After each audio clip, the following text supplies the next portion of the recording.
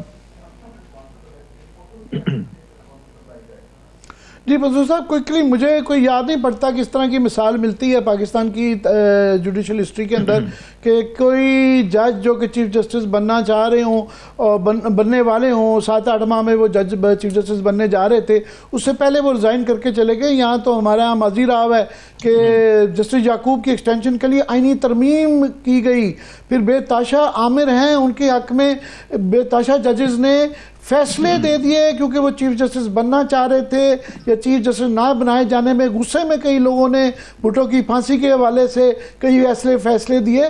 تو اس کی کوئی مثال آپ کو یاد پڑتی ہے؟ میری نظر میں سر جی ایسی کوئی مثال نہیں ہے, اور یہ I think it's first of its kind. اور ہسٹوریکلی آپ مارک مائی ورڈز, آج سے کچھ سال بعد میں بھی 5-10 سال بعد آپ دیکھیں گے کہ اس استعفے سے ان کی قد کاٹ بڑھے گی, ان کی عزت بڑھے گی, کم نہیں ہوگی. اور یہ جو پریسیڈنٹ انہوں نے سیٹ کیا ہے یہ بہت بڑا پریسیڈنٹ ہے, ورنہ یہاں پر تو آپ کو پتا ہے کوئی تحصیلدار جو اپنی پوزیشن نہیں چھوڑتا, تو یہ پھر سپریم کورٹ کے جج ہیں جن کو نظر آ رہا تھا کہ he was about to become the chief justice of Pakistan. اگر انہوں نے چھوڑا ہے, اگر پرنسپلز پہ چھوڑا ہے, اللہ کرے یہ بات ایسے ہی ہو جس طرح میں سمجھتا ہوں, مجھے تو یقین ہے کیونکہ I have a lot of faith in ہم کہ وہ اگر ایسے چھوڑا ہے تو وہ بات ایسے ہی ہو, اور ایک فار ٹائمز ٹو کم شاید کوئی اس سے ہم لرننگ جو ہے وہ لے لیں. ورنہ آپ کو میں نے جیسے بتایا کہ جو پاسٹ میں ہماری سپریم کورٹ میں ہوتا رہا ہے اور جو سپریم کورٹ نے کیا ہوا ہے, تو بڑا ٹائم لگا تھا اس چیز سے جان چھڑاتے ہوئے. اب سپریم کورٹ پھر ایک طرح کی ایک بیٹل فیلڈ بن گئی اور بہت دیر سے بن گئی تھی. I will not hold this chief justice only responsible for this, پہلے سے معاملہ چل رہا تھا, لیکن اگر وہ ریزالو کر سکتے ہیں تو اس کو ریزالو کر لیں, ورنہ یہ چیز بالکل ہاتھ سے نکل جائے گی. اور اگر آپ دیکھ لیں گے تو یہ پھر ایسے ہی آئے گا تاثر کہ شاید وہ کسی ایک پرٹیکولر پولیٹیکل پارٹی یا ایک پرٹیکولر چیز کے لیے سارا کچھ کیا جا رہا ہے. وہ بھی اچھی بات نہیں ہے. میں سمجھتا ہوں سپریم کورٹ کا ایک جو تاثر آنا چاہیے وہ یہی آنا چاہیے کہ اٹ از دی الٹیمیٹ آربٹر, جو کہ پیپل آف پاکستان کے فنڈامنٹل رائٹس کی کسٹوڈین ہے, گارنٹور ہے. یہ نہیں کہ وہ کسی ایک کے خلاف ہے یا کسی دوسرے کی طرف ہے. ایسا تاثر نہیں آنا چاہیے. جی یہ پہلے ہی کافی جو جوڈیشری کے خلاف جو ریسنٹ فیز کے اندر معاذرہ ہی شروع ہوئی, مجھے جو یاد پڑتا ہے تو یہ پینما کے بعد سے شروع ہوئی بھی ہے, مگر ریسنٹلی ثاقب میں چاہوں گا آپ ذرا لوگوں کی یہ جو ہے یاد دہانی کے لیے کہ یہ جب 90 دن والے فیصلے کے اوپر ان کی ریکویسٹ کے اوپر سو موٹو لیا گیا, جس کے اوپر فیصلہ ضرور آیا, امپلیمنٹ نہیں ہوا. یہ لیٹسٹ جو ان کے خلاف آن سلاٹ تھی, ایک وربل آن سلاٹ جو شروع ہوئی تھی, مجھے یاد پڑتا ہے اس سو موٹو سے ہوئی تھی, جو کہ میں سمجھتا ہوں کہ جتنا مرضی بحث کر لی جائے سو موٹو کے اختیارات پہ, اگر اس پہ نہیں لی جا سکتی تو کسی اور پہ نہیں تھی بنتی. جی بالکل, اس وقت جب یہ سو موٹو لیا گیا تھا تو اس وقت سو موٹو لینا بنتا بھی تھا اور یہ مفاد عامہ کا کیس بھی تھا. اور اس میں جب 90 ڈیز الیکشن کے حوالے سے آرڈر بھی ہوا, پھر ہم نے یہ دیکھا کہ پی ڈی ایم کی حکومت تھی, جب امپلیمنٹیشن نہیں ہوئی اس کے بعد یہاں پہ شارع دستور میں سپریم کورٹ آف پاکستان کے باہر جلسہ بھی ہوا, تقاریر بھی ہوئیں, اور جو ججز کے خلاف جو ہے وہ بڑی زبان جو ہے وہ استعمال کی گئی اور الزامات جو ہے وہ لگائے گئے. اور جو ایک پورا ایرا تھا پی ڈی ایم کی حکومت کا, اس دوران بظاہر جو سپریم کورٹ کے جو جسٹس عمر عطا بندیال تھے ان کے دور میں جو فیصلے شروع میں تو ہوئے جو ان کے حق میں جاتے تھے ان پہ تو امپلیمنٹ ہو گئے, لیکن جو ان کے اگینسٹ کسی نہ کسی طرح جا رہے تھے, خاص طور پر فروری 2023 کے بعد سے لے کر, وہ ان پہ امپلیمنٹ نہیں ہوا اور سپریم کورٹ ہمیں بے اثر نظر آئی. اور ان تمام بینچز میں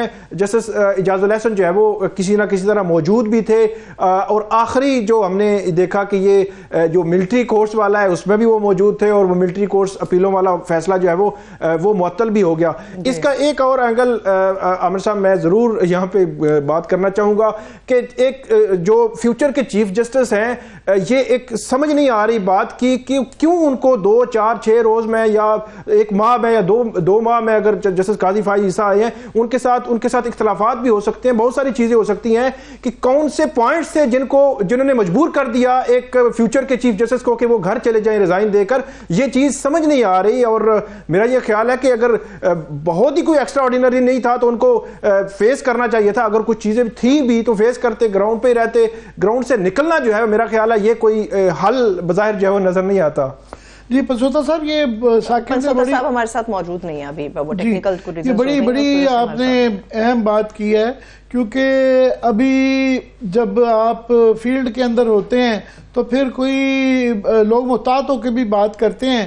تو دونوں چیزیں ہیں میں سمجھتا ہوں ثاقب. ایک تو یہ ہے کہ آپ آزاد ہو جاتے ہیں کیونکہ بطور جج آپ کے ہاتھ بندھے ہوتے ہیں اور آپ کھل کے اس طرح کی اپنی ایکسپلینیشن نہیں دے پاتے ہیں انٹرنڈس کسی کو توہین عدالت میں بلائیں تو آپ کا میڈیا ٹرائل جو ان کا چلتا رہا ہے. ایک تو یہ ہے آپ کے ہاتھ کھل جاتے ہیں اور آپ کھل کے بات بھی کر سکتے ہیں, مگر پھر اگین یہ بھی آ جاتا ہے کہ بطور یہ ابھی جس طرح کی صبح سے میں دیکھ رہا تھا, شام سے جب سے یہ استعفیٰ آیا ہے تو یہ ایک افواہ سازی کا ایک سلسلہ جاری تھا کہ جی پتہ نہیں ان کی کیا وجوہات ہو سکتی ہیں. تو یہ ایک بڑا اہم نقطہ آپ نے بتایا ہے کہ جس کے اوپر ہے. مگر میں آپ سے جو جاننا چاہوں گا, ابھی ایک وہاں پہ کیونکہ لائک اٹ اور ناٹ ایک سیاست کا, ایک دھڑے بازی کی سیاست ہمارے سپریم کورٹ میں یہ سلسلہ جاری ہے. یہ کہا بتایا جا رہا تھا پہلے کہ جی یہ بینچ کے بنانے کے طریقہ کار کے اوپر اختلاف ہے, وہ بینچ کا ایک فیصلہ بھی آ گیا مگر وہ اختلافات پہلی بات ہے کہ وہ ختم نہیں ہوئے. یہ ریسنٹلی جو خاص طور پہ اعجاز الحسن صاحب کو جو ایک اس سے پہلے شکایت آئی تھی, خط انہوں نے جو لکھا تھا اس کا اگر بیک گراؤنڈ بتایا جائیں وہ ملٹری کورٹ کے بینچ کے حوالے سے تھا. انہوں نے کہا جی مجھ سے کنسلٹ نہیں کیا گیا, تو وہ بھی جو ایک اختلاف بیک گراؤنڈ چل رہا تھا. جی بالکل, ملٹری کورٹس والا جو بینچ تھا انہوں نے ایک جو خط لکھا تھا, جب یہ بینچ بن گیا تو انہوں نے خط لکھا تھا کہ جو کمیٹی میں ڈیسائیڈ ہوا تھا کہ جو سینیئرٹی کی بنیاد پر 7 ممبر یہ بینچ جو ہے وہ بنے گا, اور انہوں نے کہا کہ وہ نہیں بنا, اس طرح نہیں بنا, اور مجھے بتایا بھی نہیں گیا کہ اب اس میں کوئی تبدیلی کر لی گئی ہے. اور رجسٹرار کو وہ لکھتے رہے کہ اس سے پوچھتے رہے تو رجسٹرار نے بھی کوئی اس حوالے سے کوئی چیز ایسی نہیں بنائی. ایک تو وہ ملٹری کورٹس والا بینچ تھا, اور دوسرا ابھی جو جسٹس مظاہر علی اکبر نقوی ان کی جو سماعت ہو رہی تھی, جو سپریم کورٹ سماعت کر رہی تھی, اس بینچ پہ بھی ان کا اختلاف تھا کہ وہ بینچ بھی وہ نہیں ہے کہ جو ہے وہ ڈیسائیڈ ہوا تھا.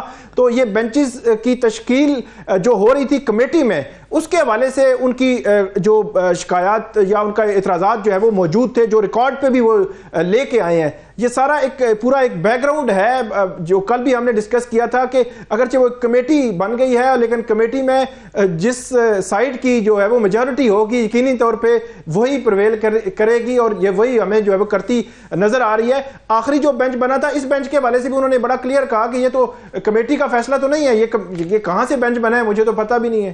صحیح ہے. میں چاہوں گی عامر صاحب کو میرا ایک سوال ہے مگر میں وہ آپ کے سامنے رکھنا چاہتی ہوں, آپ کا تجزیہ مجھے اس پہ چاہیے. ابھی جب جسٹس اعجاز الحسن صاحب کے حوالے سے, ان کے استعفے کے حوالے سے آپ بات کر رہے تھے, تو ایک کمپیریزن یہ بھی تو ڈرا کیا جا رہا ہے کہ جب جسٹس ابھی چیف جسٹس نہیں تھے قاضی فائز عیسیٰ صاحب, تو انہوں نے بھی میڈیا ٹرائل کو بھی فیس کیا تھا اور انہوں نے ہر اس الزام کو فیس کیا تھا جو ان کے کندھوں پہ ڈالا گیا تھا, مگر وہ سرخرو ہوئے, انہوں نے اس کو فیس کیا, دلیلیں دی, ثبوت دیے اور وہ سرخرو ہو گئے. تو کیا یہ مناسب نہیں, چند مہینے باقی رہ گئے, 8 سے 9 مہینے, وہ چیف جسٹس بھی بنتے اعجاز الحسن صاحب, اور جو الزامات ان پہ لگائے جا رہے تھے یا لگانے کے قریب تھے ان کا وہ سامنا کرتے اور وہ زیادہ بہتر طریقے سے سرخرو ہو کر نکلتے. یہ اصل میں کیونکہ انہوں نے اپنی وجوہات نہیں دی, تو یہ ثاقب جو ابھی یہی کہہ رہے تھے کہ یہ بڑی اہم بات ہے کہ اب یہ جو میڈیا ٹرائل ہو گیا ہے تو ہو سکتا ہے کہ وہ اس کی تفصیلاً کوئی صدر کو یا پبلک کے لیے کوئی خط لکھیں جس کے اندر وہ یہ اپنی وجوہات بتا سکیں, تو پھر اس کے اوپر بات ہو سکتی ہے. ورنہ بھی وہ پھر ٹوٹلی اسپیکولیشن کے زمرے میں آ جاتا ہے کہ جی کیا وجوہات ہیں, پہلے ہی سارا دن یہ شام سے اسپیکولیشن چل رہی ہے. تو میں نہیں چاہوں گا کہ اس کے اوپر کروں, مگر ہم نے وہ چیزیں جو منظر پہ آئی تھیں, یہ خط آیا تھا آج میں ان کا جوڈیشل کونسل پہ شامل نہ ہونا, تو یہ ایک معاملہ ہے. پر میں چاہوں گا کہ کوئکلی اس پہ ثاقب سے میں یہ کروں گا ابھی تھوڑا سا ٹاپک چینج کرتے ہوئے کہ بلے کا نشان جو ہے اس کے اوپر ابھی بھی مسئلہ چل رہا ہے کہ ایک تو پی ٹی آئی چلی گئی ہے پشاور میں اور وہ الیکشن کمیشن چلا گیا سپریم کورٹ میں. یہ بلے کا معاملہ کب ختم ہوگا؟ بلے کے معاملے پہ ایسے لگتا ہے الیکشن کمیشن نے بھی ٹھان لی ہے اور انہوں نے اس ملک کے بڑے سینئر وکیل ہیں مخدوم علی خان، ان کی خدمات حاصل کی ہیں اور وہ کل صبح 9 بجے ان کو پیروی کریں گے الیکشن کمیشن کی جانب سے. اور میرا یہ خیال ہے کہ جو معاملہ ہے وہ اب سپریم کورٹ میں ہی کرے گا، کیونکہ کنٹیمپٹ کی پٹیشن ٹیک اپ ہوتے ہوتے سپریم کورٹ جو ہے وہ معاملہ اپیل جو ہے وہ سن رہی ہوگی اور بظاہر ایسے لگتا ہے کہ کل نوٹسز ہو کے کل ہی سن کے کل ہی فیصلہ ہو جائے گا. اب فیصلہ کیا ہوتا ہے یہ وہ سوال ہے کہ جس کا جواب جو ہے وہ آنا باقی ہے. لیکن مخدوم علی خان کو وکیل کرنے کا مخدوم مطلب علی خان صاحب جو ہیں بہت پائے کے وکیل ہیں اور بہت مہنگے وکیل بھی ہیں. تو جو پیسے ہمارے سے لیے گئے تھے ٹیکس پیئرز منی کہ وہ انتخابات کرانے کے لیے فی الحال اس کا ایک بہت بڑا چنک جو ہے بڑے بڑے مہنگے وکیلوں پہ خرچ کیا جا رہا ہے. یہ بھی ایک بہت سوال ہے. کوئکلی پشاور کے اندر جو آج کنٹیمپٹ کی صورتحال وہاں پہ ہوئی جو مار کٹائی کی گئی جو ہے وہ ابھی اس کا کیا فیصلہ ہو گیا ہے؟ ان کی معافی ایمل ولی خان صاحب کی ایکسیپٹ کر لی گئی ہے یا ابھی اس کے اوپر فیصلہ دینا ہے؟ کیونکہ انہوں نے بڑی مکسڈ سا اپنا کہا ہے، معافی مانگی بھی ہے نہیں بھی مانگی ہے کہ یہ ابھی بھی پی ٹی آئی کا ہائی کورٹ ہے یہ وہ.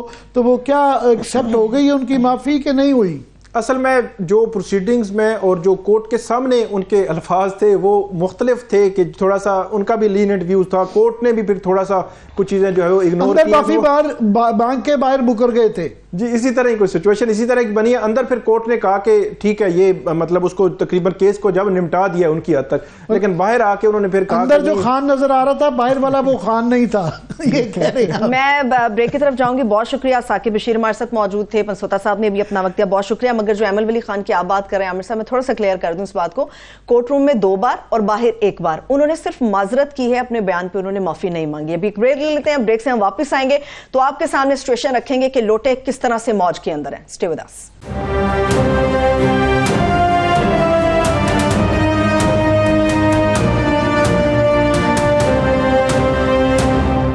بریک کے بعد ایک بار پھر سے خوش آمدید کہیں گے. اس وقت نون لیگ کے حوالے سے خاص طور پہ ہم بات کرنے جا رہے ہیں جہاں پہ ٹکٹوں کی تقسیم کا معاملہ ہے اور جتنے بھی لوٹے تھے جو نون لیگ میں گئے وہ اس وقت موج میں ہیں. اس وقت ہمارے ساتھ دانیال عزیز صاحب موجود ہیں جو کبھی نون لیگ کا حصہ تھے مگر آج کل آزاد ہیں. آپ کو بھی سر ویلکم کرتے ہیں. جی دانیال چودھری، یہ اس وقت جو ہے کیونکہ نون لیگ کی فائنل تقریباً ہو چکی ہوئی ہیں لسٹیں اور اس پہ بڑے زیادہ سوال ہیں، مگر دانیال چودھری سے بڑا سوال نہیں ہے. اس کی وجہ یہ ہے کہ یہاں پہ بڑی یہاں پہ جلسے ہوتے رہے لوٹوں کے خلاف. ایک لمبی ہے، بعد میں دکھا بھی دیں گے. مریم بی بی، نواز شریف صاحب جو لوٹوں کے حوالے سے باتیں کرتے رہے.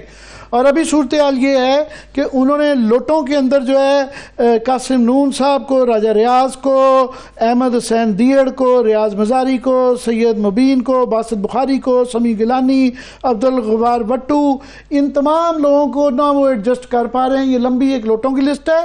پھر اس کے بعد استحکام پارٹی کے وہ لوگ جس کے متعلق کیا کچھ نہیں کہا جاتا رہا، لیم خان، اون چودھری، جہانگیر ترین، نعمان لنگڑیال، غلام سرور خان، گل اصغر بگوڑ، عامر کیانی، ان کے لیے گنجائش نکالی جا رہی ہے.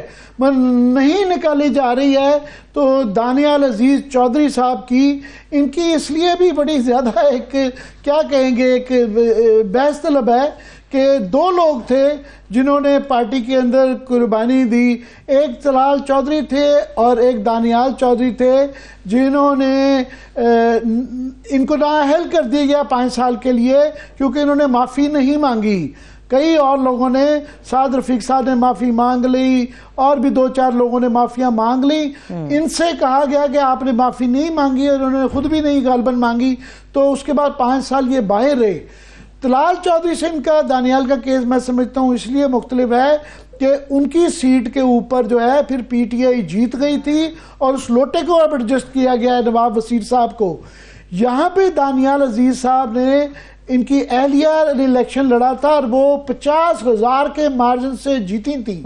سو دانیال صاحب آپ کا خاص طور پہ کیا مسئلہ وہاں پہ ہوا کہ آپ کو ٹکٹ نہیں دی گئی؟ جی عامر صاحب، ایک تو جو میں نے ایک مہنگائی کے حوالے سے ایشو اجاگر کیا تھا وہ کچھ لوگوں پہ ناگزیر گزرا، اور دوسرا یہ ہے کہ کچھ پارٹی ممبرز کے جو ذاتی خاندان پرست خواہشیں تھیں وہ پوری نہیں ہو پا رہی تھی یہ پارٹی کی وائلیشن کیے بغیر. تو اس میں جو میں نے پراپر وے میں جس ایم پی اے کو انٹروڈیوس کرنا تھا پارٹی میں ان کو پریزیڈنٹ کے پاس لے کے گیا، ان سے ملاقات کروائی، سب کچھ ہوا. تو لیکن مجھے افسوس اس بات کا ہوتا ہے کہ ان دونوں چیزوں کو لوگ جڑواں کر رہے ہیں. یہ جڑواں نہیں ہے. اب تو ٹکٹوں کا فیصلہ ہو گیا ہے. میرا ابھی بھی بیانیہ جو ہے وہ مہنگائی کے خلاف ہے، اور میں آج بھی کہتا ہوں کہ پاکستان میں جو سب سے زہریلا زہر ہے کسی بھی سیاست کے لیے دنیا میں وہ مہنگائی ہے. اور کوئی بھی جماعت مہنگائی کے بارے میں بات کرنے کے لیے تیار نہیں ہے، چیچا کہ اس کا کوئی حل بتائے یا اس کا ذمہ دار جو ہے نشاندہی کرے. لیکن مجھے اس بات سے کوئی ڈر خوف نہیں ہے. میں نے کھل کے بات کی، اور میری ناراضگی میری جماعت کے کچھ عہدیداروں سے یہ تھی کہ انہوں نے اپنا کام نہیں کیا، کیونکہ یہ مہنگائی کی ذمہ دار پی ڈی ایم کی گورنمنٹ نہیں تھی. اگر آپ اسٹیٹ بینک پاکستان میں قانون دیکھیں تو مہنگائی کنٹرول کرنا اسٹیٹ بینک کا کام ہے، اور ان کی مانیٹری پالیسی کمیٹی جو ہے ان کا اپنا فرمان ہے، ان کے اپنے ڈاکیومنٹس کے ذریعے کہ جب وہ پالیسی امپلیمنٹیشن کرتے ہیں تو اس کا 12 مہینے تک کا لیگ صاحب آپ پھر اگر یہ الزام لگا رہے ہیں اسٹیٹ بینک والا، تو اسٹیٹ بینک کے پاس جو اختیارات ہوتے ہیں اس کی ذمہ دار بہرحال گورنمنٹ ہی ہوتی ہے، جو پہلے کے قانون بھی بدل سکتی ہے، نیا قانون بھی بنا سکتی ہے. تو اگر یہ اختیارات اسٹیٹ بینک کے پاس تھے تو اب یہ نہیں کہہ سکتے پی ڈی ایم گورنمنٹ ذمہ دار نہیں تھی. پی ڈی ایم گورنمنٹ بالکل ذمہ دار تھی. میں آپ سے یہی عرض کر رہا ہوں کہ جب اسٹیٹ بینک خود یہ بات بتا رہی ہے، پرابلم یہ ہے کہ اسٹیٹ بینک ایکٹ میں جو ترمیم ہوئی 2 سال پہلے جس میں ان کو انڈیپینڈنٹ کیا گیا، اس وقت عمران خان صاحب کی حکومت جو ہے وہ خود اپنی کیبنٹ میٹنگز میں کہہ رہے تھے کہ اگر 6 ماہ کے اندر ہم نے اپنی کارکردگی بہتر نہ کی تو ہمیں دروازہ دکھا دیا جائے گا. یہ ان کا اپنا فرمان تھا اپنی کیبنٹ کے ساتھ. تو انہوں نے جب اکانومی بیٹھنے لگی، جب tax to G D P ratio جو انہوں نے بڑے دھوم دھام سے بتایا تھا کہ جب اوپر والا آدمی جو آنسٹ ہوتا ہے تو نیچے خود ہی لوگ ٹیکس دینا شروع ہو جاتے ہیں، تو وہ 12% سے آ کے 8.5% پہ گر گئی ان کے حکومت کے دوران، اور فورن ڈائریکٹ انویسٹمنٹ تباہ ہو گئی. جب انہوں نے یہ سارا کچھ دیکھا تو کووڈ آ گیا. وہ ان کے لیے ایک لائف لائن ثابت ہوا، کیونکہ دنیا نے پاکستان میں اربوں ڈالر بھیجے، اور ان اربوں ڈالر کو اسٹیٹ بینک نے بینکوں کے ذریعے پاکستان کے اشرفیہ میں مفت داموں بانٹ دیے، اور اس کی وجہ سے ایک منی سپلائی میں فلڈ آیا جو کہ ٹھیک 12 مہینے بعد نمودار ہوا. اور اس وقت اپریل تھا 2022 کا، اور 12% تھی جب عمران خان نکالے گئے تھے مہنگائی کی شرح سی پی آئی کی، اور مئی اور جون میں وہ 25% تک چلے گئی. آپ کے اس جو آرگومنٹ سے تو اختلاف نہیں کیا جا سکتا، یہ 16 مہینے، مگر اس میں تشریح کی آپ کا اور آپ کی پارٹی کا فرق رہا، کیونکہ وہ نہیں مانتے ہیں، وہ ایک ڈینائل میں ہیں. وہ کہتے ہیں جناب ہم نے کمال کر دیا اور ہم ایک باری فیئر شیئر کریں، اور اس کی ایکسپلینیشن دیے بغیر چاہ رہے ہیں. دانیال چودھری صاحب، یہ آپ کی گنجائش نہیں نکلی. آپ کا یہ نقطہ نظر ہے کہ کیونکہ آپ نے مہنگائی کے حوالے سے یہ سمجھانے کی کوشش کی تھی کہ آپ اس کو آن کریں اور اس کی ایکسپلینیشن دیں اور پن پوائنٹ کریں جن افراد نے کیا، جو کہ آپ کا اشارہ احسن اقبال، اس میں آپ نے کہا کہ ان کا کلیدی کردار تھا. مگر وہاں پہ اب یہ سچویشن بن گئی ہے کہ آپ کے حلقے میں پہلے بتایا جا رہا تھا وہ اپنے بیٹے کو آپ کے حلقے میں لا کے الیکشن لڑوانا چاہتے ہیں. اب غالباً صوبے میں آپ کے انڈر وہ صوبائی اسمبلی کا خود لڑنے آ گئے ہیں، ایسا ہی ہے؟ جی ایسا ہی ہے، کیونکہ ان کے بیٹے نے 1.5 ہفتہ چکر لگایا حلقے میں، اور ان کو کسی نے پذیرائی نہیں دی، کیونکہ وہ اس قابل ہی نہیں تھے کہ ان کو ایم پی اے بنایا جائے. تو انہوں نے کہا کہ میں الیکشن لڑتا ہوں اور اس کے بعد میں استعفیٰ دے کے تو پھر میرا بیٹا جو ہے یہاں پر بائی الیکشن لڑ کے آ جائے گا. تو پارٹی نے ان کو یہ بات سمجھانے کی کوشش کی کہ اگر آپ جیت بھی جاتے ہیں تو آپ ایک ہی سیٹ رکھ سکتے ہیں. تو اگر آپ کی جیت میں بھی پارٹی کی ہار ہونی ہے کہ ایک سیٹ ان کو پھر مائنس ہو جانی ہے، تو پھر یہ کس قسم کی حکمت عملی ہے آپ کی؟ لیکن وہ بضد تھے. انہوں نے کہا کہ ٹھیک ہے پھر میں جماعت چھوڑ دوں گا، میرے ساتھ زیادتی ہو رہی ہے، یہ ہو رہا ہے وہ. تو ضد کر کے انہوں نے پارٹی کو مجبور کر کے یہ سارا کچھ کروایا. یہ پارٹی کا بہت بڑا ان کے نقصان پاس ہے. کیا گدڑ سکی ہے کہ ان کی ضد کو پورا کر دیا گیا ہے. اور آپ کی ایک بڑی جائز ایک تھی، کیونکہ مجھے یاد پڑتا ہے کہ وہاں پہ اویس قاسم صاحب جو ہیں یہ ان کے پاس ووٹ تھے وہاں پہ جب نارووال کے میئر کے الیکشن تھے، ڈسٹرکٹ کونسل کے چیئرمین کے الیکشن تھے، تو یہ ان کی وجہ سے ان کے صاحبزادے کو بنایا گیا تھا. نواز شریف صاحب نے اس وقت ریکویسٹ کی تھی آپ سے کہ پلیز ان کو جتوا دیں. جی ایسا ہی ہے، میرے سے مانگ کے انہوں نے ڈسٹرکٹ کا چیئرمین بنایا تھا احمد اقبال صاحب کو، کیونکہ یہ ٹیکنوکریٹ سیٹ پہ الیکٹ ہوا تھا اور ان کے پاس آدھے کیا 1/4 حصہ بھی ووٹ نہیں تھے. اور وہ ثابت ہوا جب ایک یوتھ کا ممبر کو ٹکٹ دی گئی نون لیگ کی اور اس کو 27 ووٹ پڑے اور دوسروں کو 97 ووٹ پڑے جو آزاد تھا. تو اس وقت پھر انہوں نے جا کے میاں نواز شریف صاحب سے کہا، وہ پرائم منسٹر تھے، کہ جی دانیال سے بولیں خدا کے لیے میرے بیٹے کو بچا لیں، یہ ذبح ہو جانا ہے. تو پھر انہوں نے بلا کے مجھے کہا، تو ہم نے ان کو پھر ووٹ دے کے تو ضلع کا چیئرمین بنا دیا، جو کہ یہ نہیں بن سکتے تھے. جس طرح انہوں نے ضلع چلایا وہ بھی سب کے سامنے ہے. اب پھر سے وہی مسئلہ بنا ہوا ہے اور اسی حلقے میں واپس چلے گئے، کیونکہ وہ جو اصل حقدار تھا اس وقت، جس کو کہا بھی گیا تھا کہ آپ کاغذ داخل کروائیں اور الیکشن لڑیں، وہ اویس قاسم کا چھوٹا بھائی وقاص تھا. صحیح ٹھیک ہے، بہت شکریہ. دانیال عزیز صاحب ہمارے ساتھ موجود ہیں. عامر صاحب آپ کی اجازت سے اگر ہم بریک کی طرف چلتے ہیں، ابھی ایک چھوٹا سا بریک لیتے ہیں. بریک سے واپس آ کے اور بھی بہت اہم معلومات اس وقت سیاسی جماعتوں کے حوالے سے، ان کی امیدواروں کے حوالے سے ہمارے پاس موجود ہے، جو آپ کے ساتھ ہم شیئر کرنے والے ہیں. Stay with us.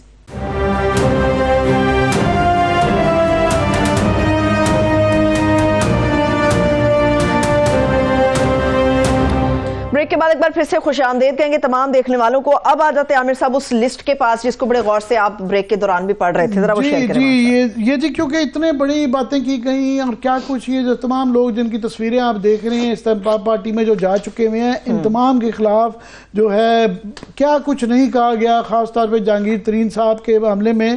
تو وہ جو نواز شریف صاحب کہہ رہے ہیں ووٹ کی عزت کا جنازہ، یہ ذرا دیکھ لیں کہ اب ان سب کے لیے گنجائش نکالی جا رہی ہے، بلکہ جو شروع میں تھا کہ 1-2 سیٹوں کے لیے نہیں ہے، وہ تو چل رہا ہے کہ تقریباً کوئی 18 سیٹیں ہیں جن پہ گنجائش نکالی جا رہی ہے.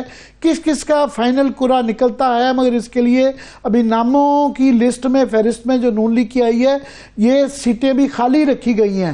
ابھی آخری وقت تک یہ دیکھنا ہوگا کہ کس کو گنجائش نکلتی ہے کس کو نہیں ہے.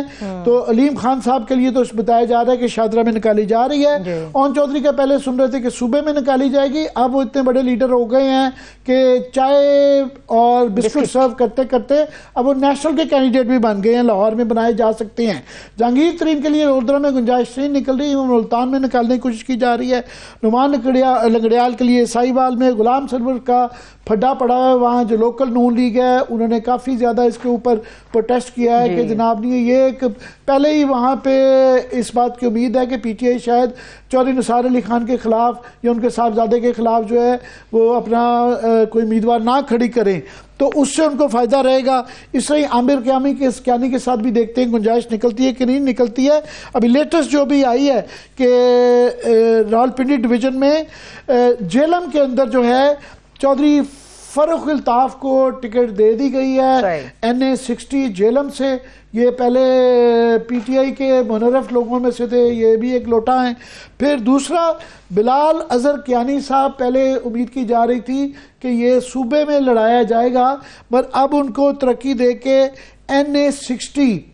بلال ویسے منرف نہیں ہے، نون لیگ کے اندر انہوں نے شامل کیا گیا ہے. یہ جو ان کی کافی فائنینشیل معاملات کے اندر بڑی انہوں نے اپنی پرفارمنس دی ہوئی ہے. ان کو اب جو ہے فواد چودھری والی جو سیٹ ہے NA60 اس کے اوپر لڑوایا جا رہا ہے. 61 سے فاروق الطاف صاحب 61 سے ذرا یہ ہم کریکشن کر دیتے ہیں جی تاکہ کچھ ایبا نہ رہے. جی یہ 61 اور 60 اور 61 کے اندر جو ہے جیلم کی 2 سیٹوں کا بھی اناؤنسمنٹ ہو گئی ہے. ساتھ میں جو باقی اب ان کے اپنے لوگ جن کو جو نہ دی کی گئی ہے ان میں دانیال عزیز کا آپ نے سن لیا. طلال کا بھی آلموسٹ تقریباً سمجھے گئے ختم ہی معاملہ ہو چکا ہے، نواب وزیر کو دی جا رہی ہے. احسان افضل صاحب کو جو ہے بھی فارغ کیا جا رہا ہے، وہاں پہ راجہ ریاض صاحب کو کیا جا رہا ہے. عائشہ رجب علی بھی جو ہیں وہ بھی انڈیپینڈنٹ کھڑی ہو رہی ہیں. پہلے یہ عورتوں کے کوٹے والی سیٹ پہ تھیں. لالا مستصر چودھری جعفر اقبال صاحب ان کو بھی نہ ہو گئی ہے. سعود مجید کو بہاولپور میں نہ ہو گئی ہے. دیوان عاشق بخاری کو نہ ہوئی ہے. ندیم خادم صاحب کو نہ ہو گئی ہے.